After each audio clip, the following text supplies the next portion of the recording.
السلام علیکم ورحمۃ اللہ وبرکاتہ۔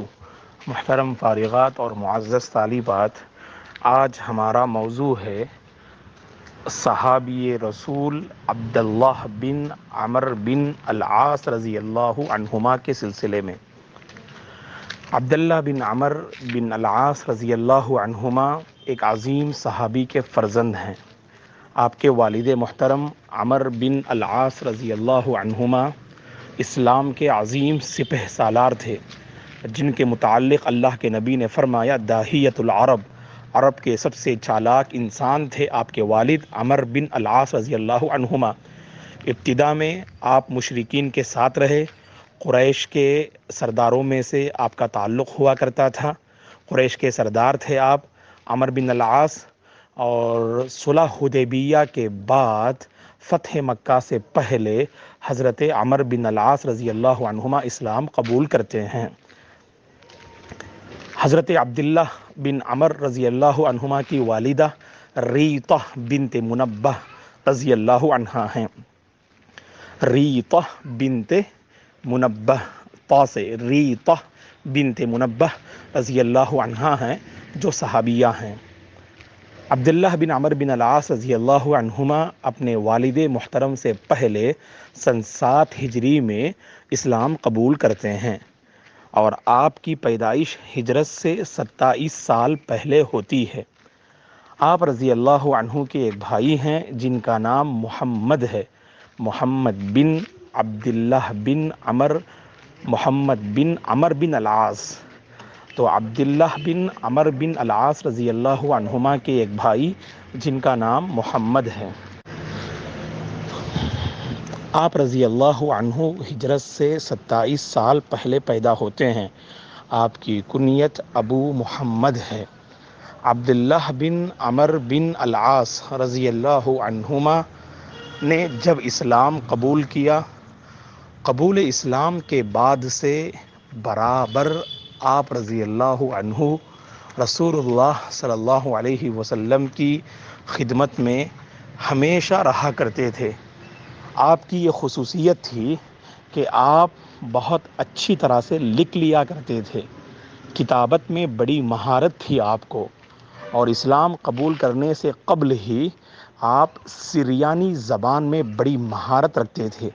یہ سریانی زبان عراق اور فلسطین میں رہنے والوں کی زبان تھی۔ عراق اور فلسطین میں رہنے والے سریانی زبان سے واقف تھے، تو اس زبان میں آپ رضی اللہ عنہ کو بڑی مہارت تھی، بہت اچھی طرح سے لکھنا پڑھنا آپ رضی اللہ عنہ جانتے تھے۔ اسی لیے جب آپ نے اسلام قبول کیا، قبول اسلام کے بعد رسول اللہ صلی اللہ علیہ وسلم کے سامنے آپ نے درخواست کی کہ اللہ کے نبی، آپ جو کچھ احادیث بیان کرتے ہیں، نصیحت کرتے ہیں، آپ اجازت دیجئے کہ میں انہیں جو ہے لکھ لیا کروں اور انہیں محفوظ کر لیا کروں۔ اللہ کے نبی نے آپ کو اجازت دی، تو سبحان اللہ، احادیث کو لکھنے والے صحابہ میں آپ کا بھی شمار ہونے لگا۔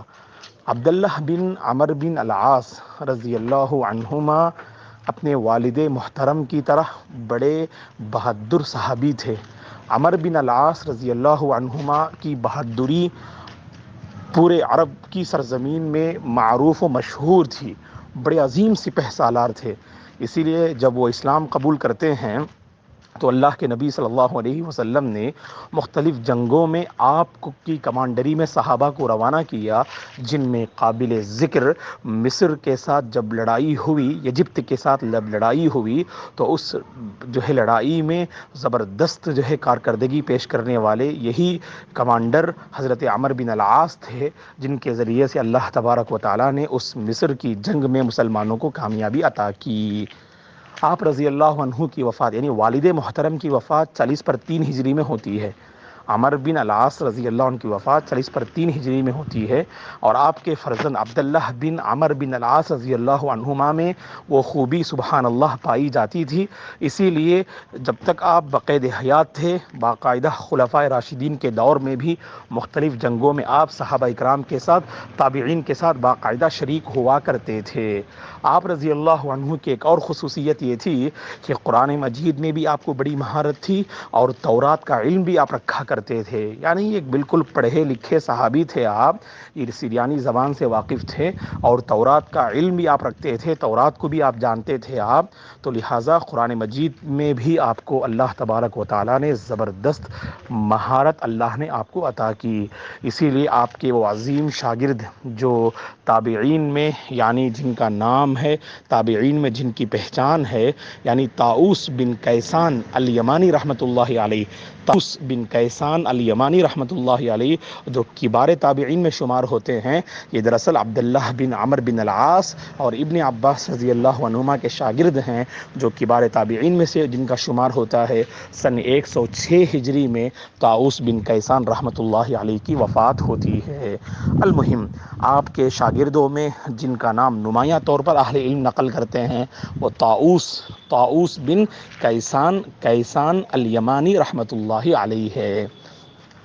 عبداللہ بن عمر بن العاص رضی اللہ عنہما کی ایک اور خصوصیت یہ کہ عبادات میں آپ خوب بڑھ چڑھ کر حصہ لے لیا کرتے تھے۔ سبحان اللہ، راتوں میں تہجد کی پابندی اور رات بھر اللہ تبارک و تعالیٰ کی عبادات میں مصروف رہتے اور دن میں روزہ رکھا کرتے تھے۔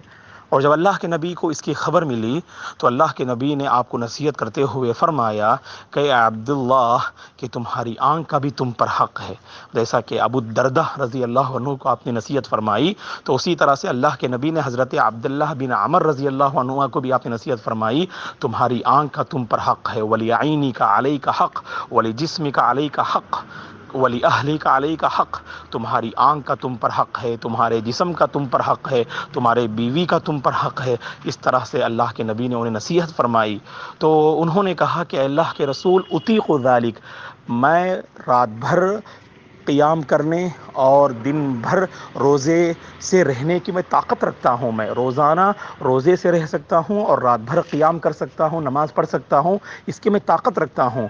اللہ کے نبی نے فرمایا صلی اللہ علیہ وسلم نے کہا کہ نہیں، آپ جو ہے یعنی مہینے میں 3 دن بس روزہ رکھا کریں، مہینے میں 3 دن روزہ رکھا کریں۔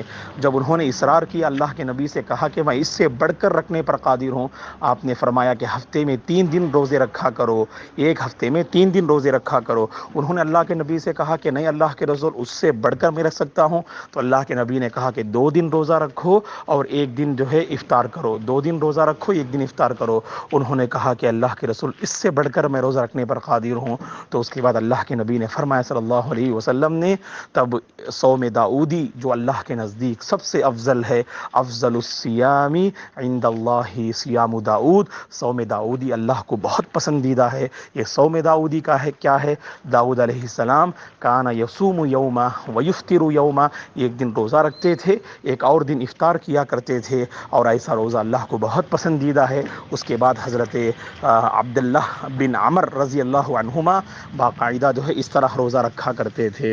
اور اسی طرح سے آپ نے قرآن کے سلسلے میں کہا کہ میں روزانہ قرآن ختم کر سکتا ہوں، آپ نے کہا کہ مہینے میں 1 مرتبہ قرآن ختم کرو، اور جب انہوں نے اصرار کیا اللہ کے نبی سے کہ میں اس سے بڑھ کر جو ہے یعنی اس سے پہلے ہی ختم کرنے کی طاقت رکھتا ہوں، تو اللہ کے نبی نے کہا کہ بس 3 دن میں قرآن تم ختم کر سکتے ہو، اور 3 دن سے پہلے قرآن ختم کرنے کی تمہیں اجازت نہیں۔ تو اس طرح جو ہے اللہ کے نبی نے آپ کو نصیحت فرمائی۔ تو اس واقعے سے ہمیں یہ معلوم ہوتا ہے عبادات میں خوب جو ہے بڑھ چڑھ کر حصہ لیتے تھے، بڑے عظیم صحابی تھے یہ ابو محمد عبداللہ بن عمر بن العاص رضی اللہ عنہما۔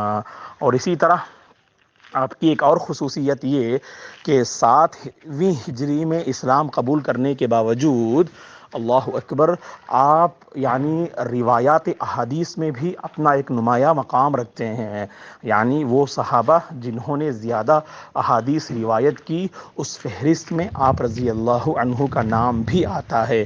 اسی لیے ہم دیکھتے ہیں حافظ ذہبی رحمۃ اللہ علیہ جن کی وفات 740 پر 8 ہجری میں ہوتی ہے، حافظ ذہبی رحمۃ اللہ علیہ کے بقول آپ رضی اللہ عنہ نے 700 احادیث روایت کی، آپ رضی اللہ عنہ نے 700 احادیث روایت کی۔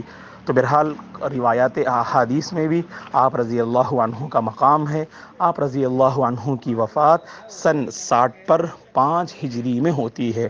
سن 60 پر 5 ہجری میں آپ رضی اللہ عنہ کی وفات ہوتی ہے۔ اہل علم کے درمیان اختلاف ہے کہ آپ کی وفات کہاں ہوئی۔